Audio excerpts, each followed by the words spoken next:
5 times AOE was foreshadowed in Attack on Titan, and no one noticed. There will be spoilers in the video. A spoiler warning is officially in effect. When you're watching Attack on Titan, you can't help but pay close attention to each detail. Who knows what scene might hold which clue? Today, we'll be looking at scenes that foreshadowed an anime-only ending. But before we get into the video, don't forget to support the channel by turning that red subscribe button gray and pressing the bell icon. That way, you won't miss out on future content. Also, a shout out to some of my viewers who are active in the community, Phoenix and just some guy without a mustache. Love the support, keep it up. Okay, so the first proof of the anime's original ending lies in chapter 138, A Long Dream. This is the chapter that had a seemingly pointless scene in it. Out of the blue, we witness Eren and Mikasa abandon the war and leave together where no one could find them. After showcasing this scene, things go back to normal, and Mikasa kills Eren to finish the war. After reading the chapter, viewers didn't know how to make much sense of it. Why would there be a scene of Mikasa and Eren living their life happily ever after, when Mikasa was just about to slice his head off? As it turns out, the events of this chapter are literally nothing but a long dream. Or, as some people like to call it, different timelines. Either way, after the events of chapter 138, the timeline resets itself back to the first episode of the anime, where Eren wakes up in front of Mikasa. And if Eren is waking up on a different timeline in the anime, you can bet that there will be different things that are gonna happen. The second proof of an anime original ending is that the manga's ending is intentionally pointless. If there's one thing that's certain, it's that the ending in the manga is too pointless to even be considered an ending. In fact, Isayama pretty much confirmed it himself when he released the extra chapters after the ending of the manga. It showed how Eren's death was pretty much useless, and humanity engulfed itself in a never-ending conflict again. This is something that's always bothered me. If we assume that Eren had the power of the Attack Titan, which lets him see into the future and the past, then how could Eren die such a pointless death? I'm well aware that there are limitations to how much Eren can see into the future and the past, but think about it. Eren literally has the wisdom of every person that has laid hands on the Attack Titan. The icing on the cake is that he's also experiencing a time loop over and over again after the events of chapter 138, A Long Dream. You see where I'm trying to get at over here? Eren literally has all the information from different timelines and all the users that have ever inherited the power of the Attack Titan.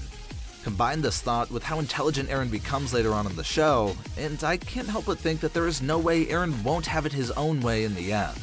The anime original ending might showcase many different timeline endings until Eren gets what he's aiming for.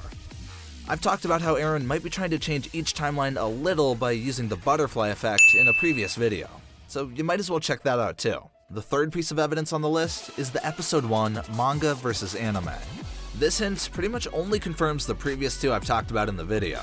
Regardless, it's still a piece of very important evidence that supports the anime's original ending. In the manga, Eren seems to have woken up from a pretty calm dream. He then proceeds to question the length of Mikasa's hair.